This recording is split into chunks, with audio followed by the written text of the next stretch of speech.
जय हिंद सभी साथियों को। दोस्तों, आप जानते हैं कि यूपी ट्रिपल एससी वन दरोगा का जो भर्ती एग्जाम जो है एकदम सिर पर है, एकदम पास में है। 30 अप्रैल को एग्जाम होने वाला है और आप भी पूरी तरह से तैयार है और हम भी पूरी तरह से तैयार हैं। तो आप सभी का यूपी संगम में एमडी क्लासेज के प्लेटफॉर्म पे स्वागत है। और आज मैं एक छोटा सा टॉपिक लेके आया हूँ, राष्ट्रीय वन नीति। छोटी सी वीडियो में एक टॉपिक लेके आया हूँ, राष्ट्रीय वन नीति। तो आइए लेके चलते हैं, इसको पढ़ते हैं। राष्ट्रीय वन नीति क्या है, तो इससे जुड़ी हुई जो भी संभावना है क्वेश्चन के बनने की, वो सारी चीजें मैं इसमें लेके आया हूँ, इसमें समाहित कर दिया हूँ। तो जो राष्ट्रीय वन नीति है, नेशनल फॉरेस्ट पॉलिसी है, ये वनों के बारे में है, वनों के मैनेजमेंट के बारे में है, इसके संरक्षण के बारे में बात करती है। तो आइए दोस्तों, सबसे पहले आप जानते हैं कि जो राष्ट्रीय वन नीति है 1855 में लॉर्ड डलहौजी वनों के संरक्षण के लिए कुछ नियम बनाए थे। इसकी शुरुआत कहां से होती है, राष्ट्रीय वन नीति की शुरुआत कहां से होती है? तो सबसे पहले वनों के लिए कुछ संरक्षण के लिए नियम बनाया कौन था? तो लॉर्ड डलहौजी ने। और उसी के जस्ट बाद 1855 ईस्वी में डॉक्टर क्लेलैंड की सिफारिश थी, जो पेगू के एक वन अधीक्षक थे। इन्होंने डॉक्टर क्लेलैंड की सिफारिश पर भारत में एक भारतीय वानिकी चार्टर बना। वानिकी का मतलब होता है वनों का संरक्षण, वनों का कहा जाए तो एक तरह से संवर्धन, उसकी वृद्धि, उसका विकास। तो 1855 ईस्वी में पेगू के वन अधीक्षक डॉक्टर क्लेलैंड की सिफारिश पर भारत में भारतीय वानिकी चार्टर आता है। पूछा जाएगा भारतीय वानिकी चार्टर, तो डॉक्टर 1855 बताना है। इसी के कुछ समय के उपरांत भारत में पहले वन महानिरीक्षक नियुक्त हुए। तो भारत के पहले वन महानिरीक्षक जो है डैट्रिच वेंडिस है। तो डैट्रिच वेंडिस को भारतीय वानिकी के पिता के तौर पे जाना जाता है।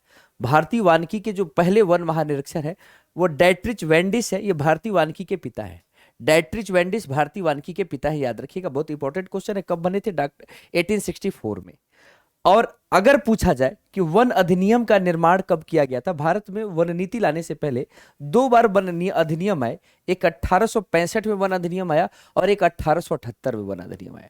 तो भारत में दो वन अधिनियम का निर्माण किया गया, 1865 और 1878 में, जब डैट्रिच वेंडिस के आने के उपरांत। 1864 में ही भारतीय वन सेवा की स्थापना मानी जाती है। पूछा जाए कि भारतीय वन सेवा की स्थापना कब हुई है, तो 1864 ही मानते हैं। और 1865 में भारत का प्रथम वन अधिनियम आया था। तो भारत का प्रथम वन अधिनियम कब आया था? 1865। और दूसरा कब आया था? 1878। तो याद हो गया मैंने कहां से शुरुआत की थी जर्नी की। 1855 में लॉर्ड डलहौजी ने वनों के संरक्षण की बात करते हैं। 1855 में भारतीय वानिकी चार्टर डॉक्टर क्लेलैंड की सिफारिश पर आता है।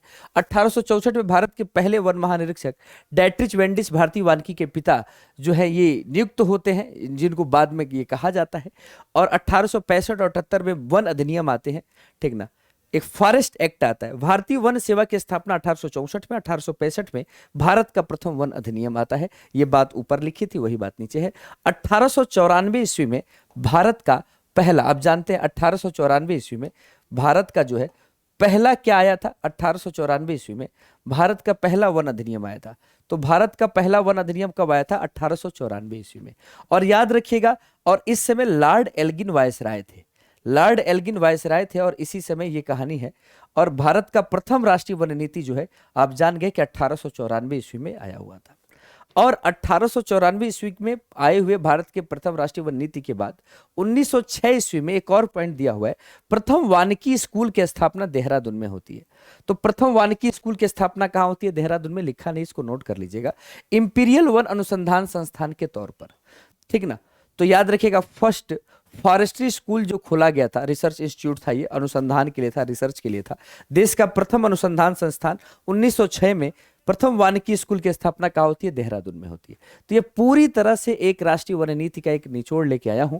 आइए चलते हैं आगे। आप जानते हैं राष्ट्रीय वन नीति 3 है, और तीनों राष्ट्रीय वन नीति में जो पहली बार राष्ट्रीय वन नीति है, उस राष्ट्रीय वन नीति के बारे में हम चर्चा करें तो 1894 में आई थी पहली बार राष्ट्रीय वन नीति। उस समय भारत क्या था? अंग्रेजों के अधीन था। तो अगर कहा जाए कि प्रथम राष्ट्रीय वन नीति कौन सी है, तो 1894, ठीक ना। यह वनों पर ब्रिटिशों को अधिकार प्रदान करती है। दूसरी कब आई थी? 1952। और तीसरी कब आई थी? 1988। तो 3 राष्ट्रीय वन नीति आई हैं, 1894, 1952, 1988। कहा जाता है कि 1952 की जो राष्ट्रीय वन नीति है, 1981 में एक इसमें संशोधन हुआ। संशोधन पूरी तरह से कहा जाए तो पूरी तरह से एक तरह से एक्सेप्टेबल नहीं था। 1988 में एक नई राष्ट्रीय वन नीति बनानी ही पड़ी। तो जो आप देख पा रहे होंगे, यह वनों 1894 में जो ब्रिटिशर्स ने पहली बार राष्ट्रीय वन नीति लाई, यह वनों के उपयोग का और संरक्षण की बात करता है कि कैसे ब्रिटिश उसका संरक्षण करेंगे और कैसे उसका उपयोग करेंगे, उसके लिए कुछ नियम कानून आए थे। 1952 में भारत के आजाद होने के बाद एक सेकंड नेशनल फॉरेस्ट पॉलिसी आती है स्वतंत्रता के बाद, और इस राष्ट्रीय वन नीति में सेकंड राष्ट्रीय नेशनल फॉरेस्ट पॉलिसी में वनों को 4 भागों में बांटा गया था। पहला था संरक्षित, राष्ट्रीय, ग्रामीण और वृक्षावरण। यह सवाल यहां से बनना तय है इस दोनों स्लाइड से। संरक्षित वन, राष्ट्रीय वन, ग्रामीण वन, वृक्षावरण, तो 4 प्रकार के वनों में बांटा गया, संरक्षित, राष्ट्रीय, ग्रामीण और वृक्षावरण। संरक्षित वन, राष्ट्रीय वन, ग्रामीण वन और वृक्षावरण, 4 भागों में बांटा। वृक्षावरण का मतलब खेतों के मेड़ पे, रोड के किनारे, कहीं कहीं पे वृक्ष लगे रहते हैं, उनको कहाँ काउंट करोगे, तो वृक्षावरण में। ग्रामीण मतलब गांव समाज की भूमि पे जो वन होते हैं। राष्ट्रीय वन आप जानते हैं, जो राष्ट्रीय वन जैसे काजीरंगा जैसे जहां पर ज्यादा वन है, ज्यादा जैव विविधता पाई जाती है, उसको राष्ट्रीय वन घोषित कर दिया गया। संरक्षित वन भी इसी से जुड़ा हुआ था। इसमें वनों का आवरण कुल कितना टारगेट रखा गया, 33% का। और इस टारगेट के साथ यह भी टारगेट रखा गया कि जो पर्वतीय भूमि होगी वहां पर वनों का प्रतिशत 60 होगा, पठारीय भूमि पर 40 होगा, और आपके पास जो भी एक तरह से मैदानी क्षेत्र होंगे वहां पर वनों का प्रतिशत 20 होगा। टारगेट बहुत बड़ा था, 33%। हम अचीव नहीं कर पाए, हम बहुत दूर रह गए।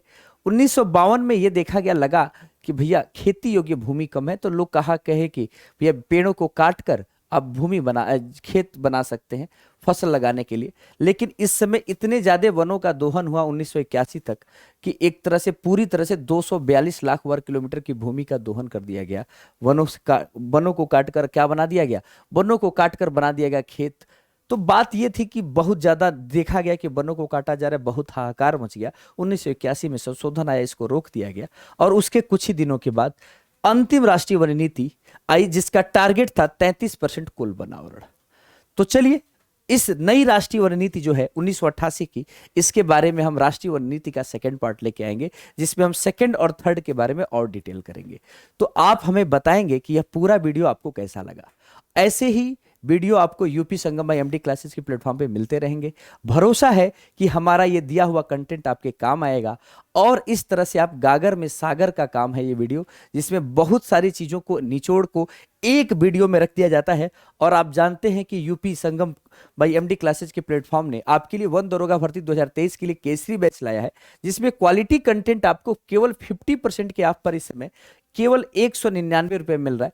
तो आप देखिएगा, इसमें कुछ ही टॉपिक शेष रह गए हैं, ठीक ना। तो आप इसमें आके जुड़ सकते हैं। जलवायु परिवर्तन समाप्त हुआ है, आगे देखिए कि कैसे सामाजिक वानिकी और वानिकी से जुड़े हुए टॉपिक, वन बंदोबस्त, वन उपज, ये सारे टॉपिक बचे हुए। इस तरह के क्लासेस को करिए। आइए जुड़ते हैं बेहतर और शानदार क्लास के लिए, और आपके प्यार और समर्थन के लिए बहुत सारा धन्यवाद। यह वीडियो कैसा लगा जरूर बताइएगा, यह आपके कितने फायदेमंद है। अगर कोई टॉपिक पर शॉर्ट वीडियो चाहिए तो आप जरूर कमेंट सेक्शन में लिखिए, वो टॉपिक का नाम लिखिए, मैं जरूर बना के लाऊंगा आपके लिए, आपके हित में, आपके कंधे पर 2 स्टार सजाने के लिए, आपको वन दरोगा बनाने के लिए। यूपी संगम भी प्रतिबद्ध है और मैं भी प्रतिबद्ध हूं।